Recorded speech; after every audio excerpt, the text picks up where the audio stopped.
வணக்கம். இன்றைய பதிவு பாத்தீங்கன்னா வயிறு பகுதி தட்டையாக மாறக்கூடிய எளிய ஒரு 3 பயிற்சிகள் பார்க்கலாம். இந்த பயிற்சி செய்வதற்கு முன்பாக ஏற்படக்கூடிய நன்மைகள்னு பாத்தீங்கன்னா வயிறு பகுதி நன்றாக குறையக்கூடிய ஒரு நிலையை நம்ம பார்க்கலாம். ஜீரண சக்தியை அதிகப்படுத்தக்கூடிய ஒரு ஆற்றல் உண்டு. கேஸ்ட்ரிக் ட்ரபிளுக்கு ரொம்ப நல்லது. மோஷன் ப்ராப்ளத்துக்கும் ஒரு மிக சிறந்த ஒரு பதிவாக பார்க்கலாம். சக்கரை வியாதிக்கு ரொம்ப நல்லது. நம்முடைய கல்லீரல், மண்ணீரல், பித்தப்பைய ஸ்ட்ரென்தன் பண்ணும்.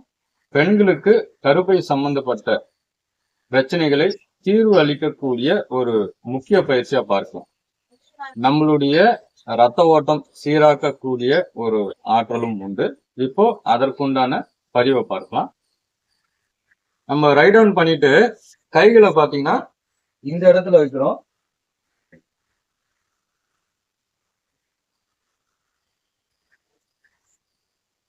கைகளை பின்புறமா இது போல வச்சுட்டு உங்களுடைய கால்களை மேல உயர்த்தும் பொழுது மூச்சு காற்று இழுப்போம். டவுன் பண்ணும்போது மூச்சு காற்று வெளியில வரும். இப்போ 2 கால்களும் மேல உயர்த்துறோம். ஒரு 45 டிகிரி இந்த ஸ்தானம். சாதாரண மூச்சு ஒரு 25 எண்ணிக்கை நம்ம அப்படியே நிறுத்தலாம்.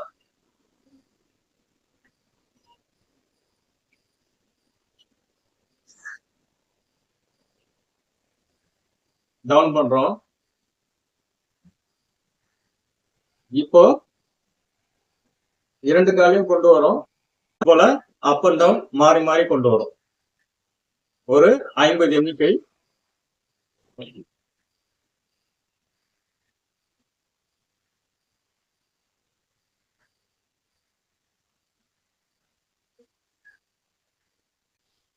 அடுத்தது பாத்தீங்கன்னா கால்களை இங்க கொண்டு வரும்.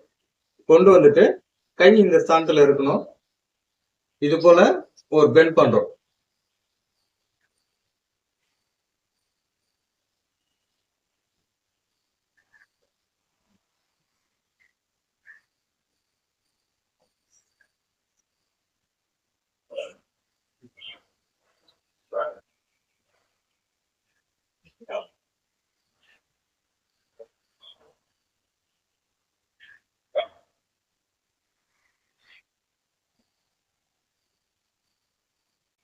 அடுத்தது பாத்தீங்கன்னா கால்களை மேல உயர்த்துறோம். உயர்த்திட்டு இது போல கொண்டு வரும். இதுல ஒரு 10 எண்ணிக்கை.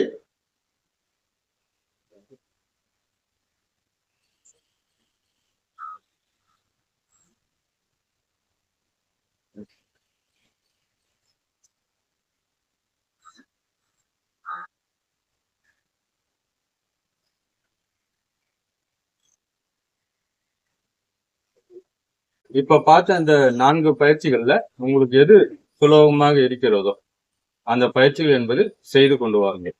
முடிஞ்ச அளவுக்கு 2 வேலைகளும் பயன்படுத்துவது என்பது ரொம்ப நல்லது.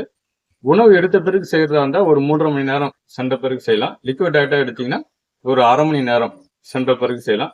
பெண்களை பொறுத்த வரைக்கும் மாதவிடாய் காலங்கள்ல இந்த பயிற்சிகள் என்பது செய்ய வேண்டாம். வெறும் தரையில ஒர்க் அவுட் பண்ண வேண்டாம். பெட்ஷீட்டோ பாயோ மேட்டோ பயன்படுத்துவது என்பது நல்லது. இடுப்பு வலி இருந்தால் மட்டும் கொஞ்சம் கவனமா செய்யுங்க. இந்த பயிற்சிகள் கொஞ்சம் ரெகுலரா செய்து கொண்டு வரும் பொழுது உங்களுடைய வயிறு பகுதி என்பது தட்டையாக மாறக்கூடிய ஒரு ஆற்றல் என்பது உண்டு. நன்றி, வணக்கம்.